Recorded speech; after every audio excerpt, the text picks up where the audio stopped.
사무엘상 17장 12절에서 27절까지 말씀 한 절씩 교독합니다. 다윗은 유다 베들레헴 에브라 사람 이세라 하는 사람의 아들이었는데, 이세는 사울 당시 사람 중에 나이가 많아 늙은 사람으로서 8 아들이 있는 중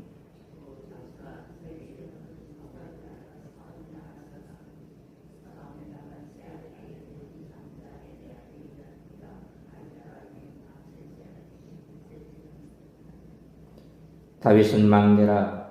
장성한 3 사람은 사울을 따랐고,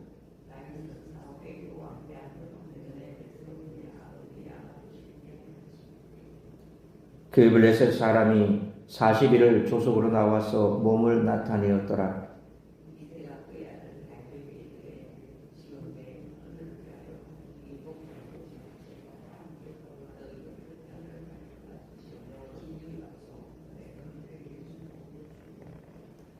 이 치즈 10덩어리를 가져다가 그들의 천부장에게 주고, 내 형들의 안부를 살피고 증표를 가져오라.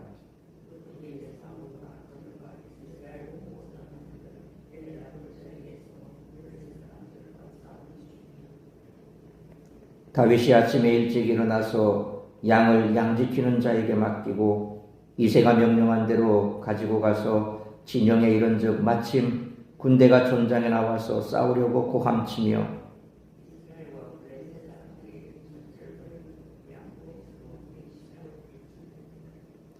다윗이 자기의 짐을 짐지키는 자의 손에 맡기고 군대로 달려가서 형들에게 문안하고,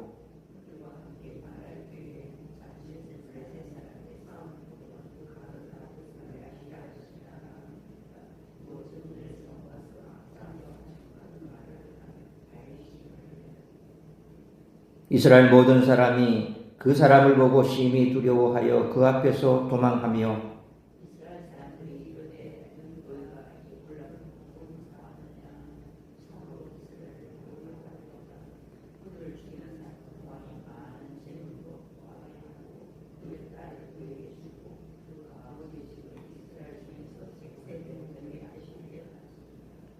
다윗이 곁에 서 있는 사람들에게 말하여 이르되, 이 블레셋 사람을 죽여 이스라엘의 치욕을 제거하는 사람에게는 어떠한 대우를 하겠느냐?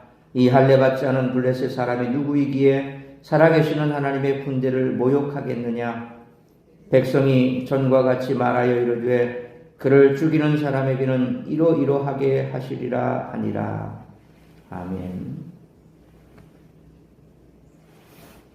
사무엘에게 기름 부음을 받은 뒤부터 지금까지 한 번도 언급되지 않았던 다윗의 행동과 말이 처음으로 오늘 본문에서 드러납니다.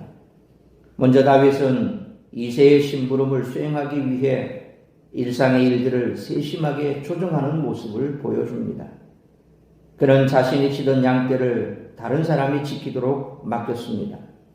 그리고 전쟁터에 도착해서도 형들에게 인사하러 가는 동안 가져간 식량을 짐 지키는 자에게 맡기는 조처를 했습니다. 이것은 새로운 왕으로 기름 부음을 받은 다윗의 지도력을 벌써 기대하도록 하는 구실을 합니다. 다윗은 또한 지금까지 사울과 이스라엘 군대가 한 번도 인식하지 않았던 자기 정체성을 대본에 말합니다.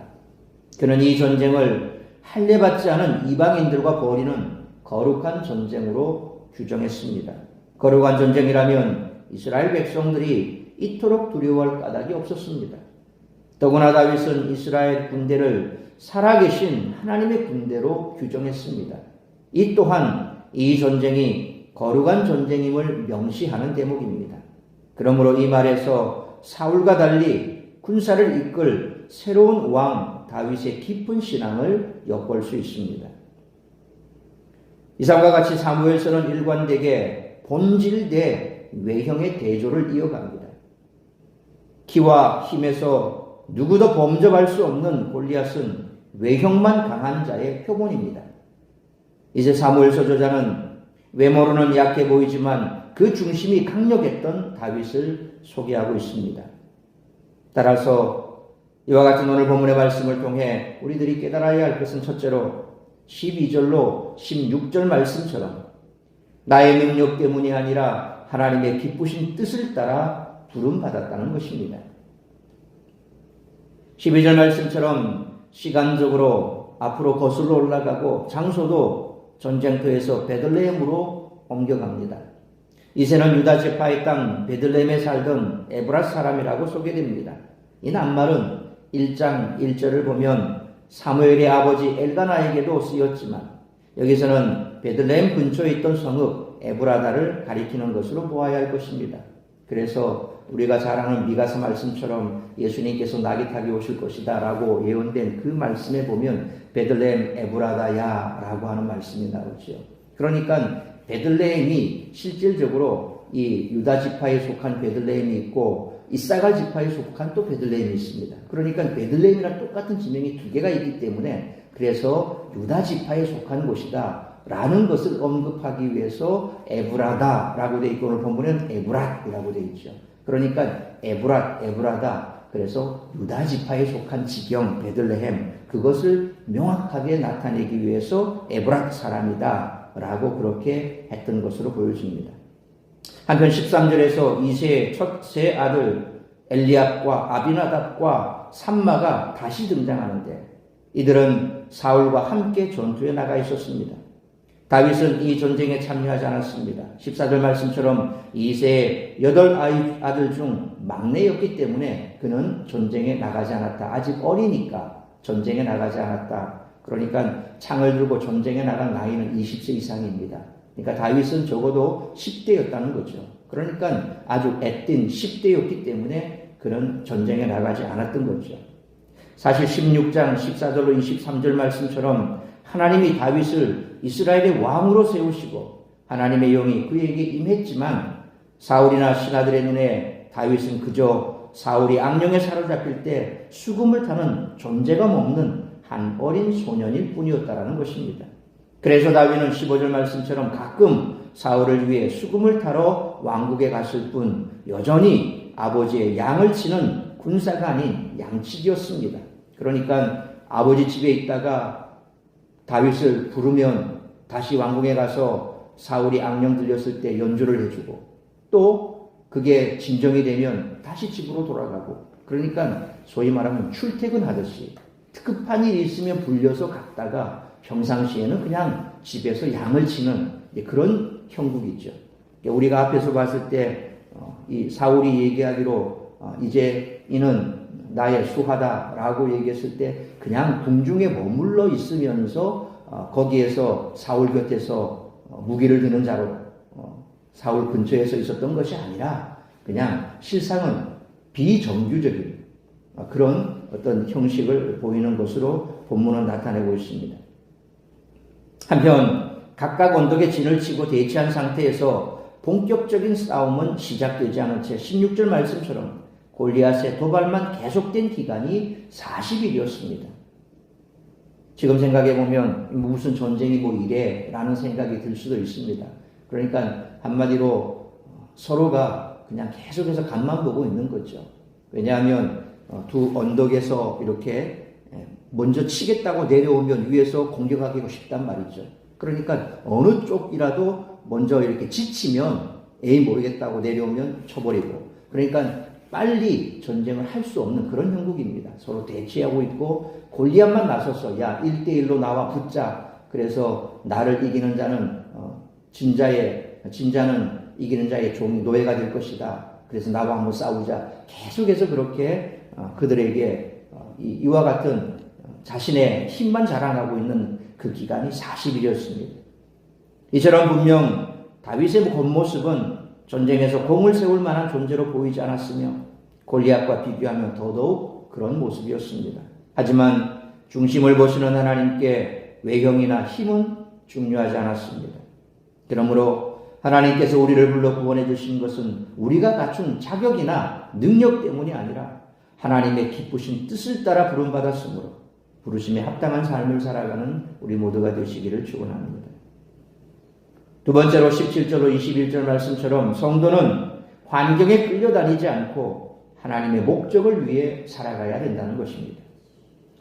사무엘서 저자는 다윗의 모습을 부각시키기 위해 골리앗과 사울을 대조군으로 사용하고 있습니다. 17절로 20절 상반절 말씀처럼 다윗은 전쟁에 나간 형들과 천부장에게 식료품을 가져다 주고 형들이 잘 지내고 있는지 알아보고 증표를 가져오라는 아버지의 말에 조금도 주저하는 모습 없이 아침 일찍 일어나 전쟁터를 향해 갔습니다. 사실 전쟁터라는 곳이 아무나 드나들 수 있는 곳이 아니죠.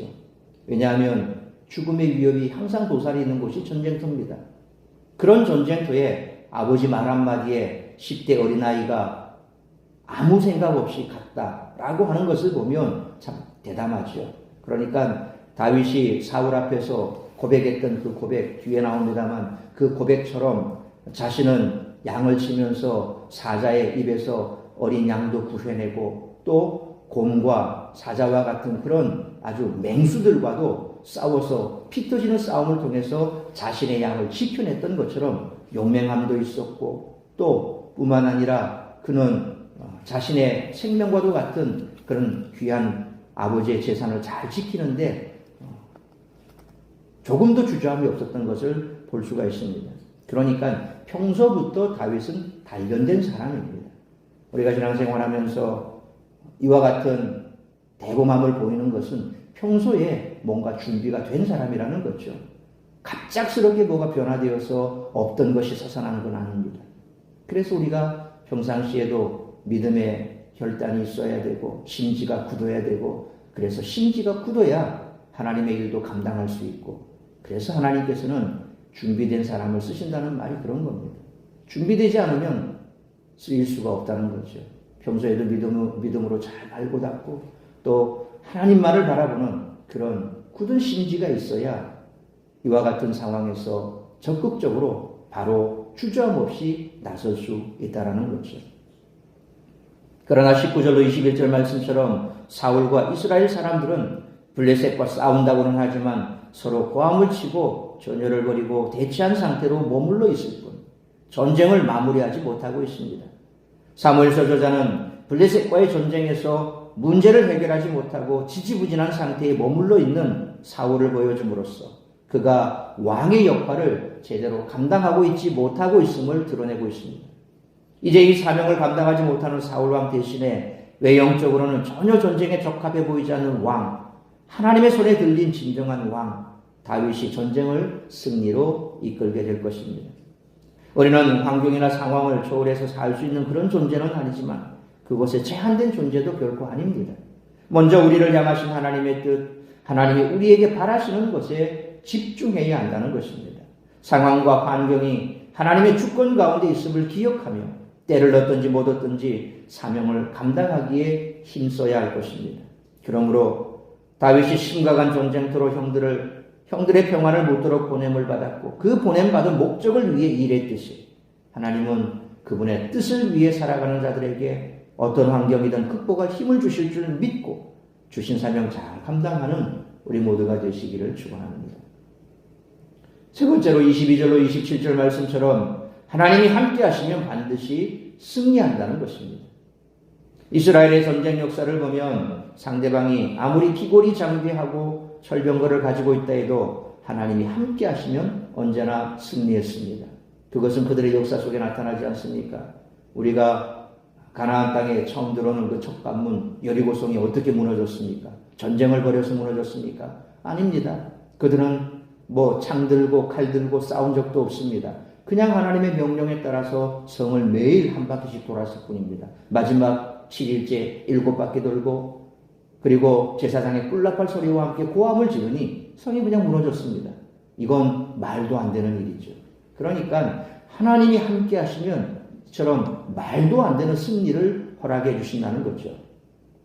그런데 22절로 24절 말씀처럼 다윗이 목격한 이스라엘 군대는 골리앗의 조롱 앞에서 두려워할 뿐 그럴 뿐만 아니라 심지어 그 앞에서 도망하고 있었던 것입니다. 25절 27절 말씀처럼 이스라엘 사람들은 골리앗의 모욕을 들으면서도 그를 죽이는 자에게는 많은 혜택이 있으리라고 말할 뿐 아무도 나서지 않았습니다. 그러나 다윗이 보기에 골리앗은 26절 말씀처럼 아무리 키가 크고 힘이 세며 무거운 갑옷과 창을 지녔다고 해도 살아계신 하나님의 군대를 모욕하는 할례받지 않은 블레셋 사람일 뿐이었다라는 것입니다. 다윗은 하나님과 함께하는 전투는 반드시 승리한다고 믿고 있었습니다. 이것이 바로 하나님의 시각을 가진 사람의 참된 지혜라는 것입니다. 그러므로 세상이 아무리 강해 보여도 그것은 모두 껍데기에 불과하며 하나님이 함께 하시면 반드시 승리한다는 믿음으로 임마누엘의 신앙으로 살아가는 우리 모두가 되시기를 축원합니다. 사랑하는 성도 여러분, 사울은 겉으로는 이스라엘 군대의 수장이었지만 본질적으로는 지지부진하게 끌려다니고 있었습니다. 골리앗은 겉으로는 크고 힘이 세요 누구도 이길 수 없어 보였지만 본질적으로는 죽을 운명에 놓인 자였습니다. 하나님의 영에 붙잡혀 하나님의 지혜를 가진 자만이 본질을 꿰뚫어 보고 하나님의 권능을 힘입어 세상에서 승리하게 될 줄 믿습니다. 그러므로 하나님께서 우리를 불러 구원해 주신 것은 우리가 갖춘 자격이나 능력 때문이 아니라 하나님의 기쁘신 뜻을 따라 부름받았으므로 부르심의 목적에 합당한 삶을 살아갈 때 하나님께서 함께 하시며 반드시 승리하게 하실 줄 믿고 주신 사명 잘 감당하는 우리 모두가 되시기를 주님의 이름으로 축원합니다. 기도하겠습니다. 걸어가신 아버지 하나님, 은혜와 사랑을 감사합니다. 오늘도 이 새벽을 깨워 말씀으로 예배로 하루를 시작하게 하시니 감사합니다. 오늘 우리에게 주신 말씀처럼 때로 우리가 환경에 우리의 믿음을 빼앗길 때가 있습니다. 상황에 우리가 세상 가운데 두려워 떨 때도 있습니다. 그러나 다윗과 같이 하나님의 영에 사로잡히고 또한 평소에 그 믿음으로 하나님께서 그에게 주신 사명을 잘 감당했던 어린 목동이었지만 그러나 하나님께서는 그를 기름 부어 세워 왕으로 임명했습니다. 왕다운 자질을 가진 다윗이었기에 상황을 바라보는 눈도 지혜도 달랐던 것을 보게 됩니다. 하나님의 지혜가 하나님이 함께 하시면 이처럼 지혜와 용명함이 특출하게 된다는 것입니다. 우리가 가진 것이 많아서 또 선택받을 만한 무언가 자질이 있어서 하나님께서 우리를 선택하여 구원하신 것은 결코 아닙니다. 하나님의 기쁘신 뜻 가운데 우리가 구원받았고 구원받은 우리에게는 반드시 해야 할 하나님의 뜻이 있습니다. 그러므로 그 하나님의 뜻이 무엇인지를 깨닫고 그 하나님의 뜻 가운데 붙들린다면 우리는 세상 가운데 승리하게 될 줄 믿습니다. 상황과 여건이 아니라 또 우리가 가지고 있는 자질이 아니라 하나님이 함께 하시면 반드시 승리한다는 믿음이 있어야 할 줄로 믿습니다. 오늘도 나를 통하여 이루고자 하는 하나님의 뜻이 무엇인지 또한 내 삶 가운데 하나님께서 기뻐하시는 뜻이 무엇인지 내가 어떠한 삶을 살아야 할지 오늘 자신 다시 한번 주의 말씀 앞에서 우리 자신을 내어놓고 하나님의 뜻 가운데 붙들려 하나님의 뜻을 이루기 위해 달려가는 복된 사명자의 삶을 살아가기로 결단케 하여 주옵시고 우리의 남은 생애가 하나님의 뜻을 이루어드림으로 하나님께서 들어쓰시기에 합당한 귀하고 복된 성령의 도구가 될 수 있도록 은총 베풀어 주옵시고 성령으로 충만케 하여 주옵소서. 오늘 이 한날도 나를 통하여 이루고자 하는 하나님의 뜻이 무엇인지 그 뜻을 이루어드리는 복된 우리 성도들의 삶이 될 수 있기를 간절히 빌고 소원하오며 이 모든 말씀 우리 주 예수 그리스도의 이름으로 기도하옵나이다. 아멘.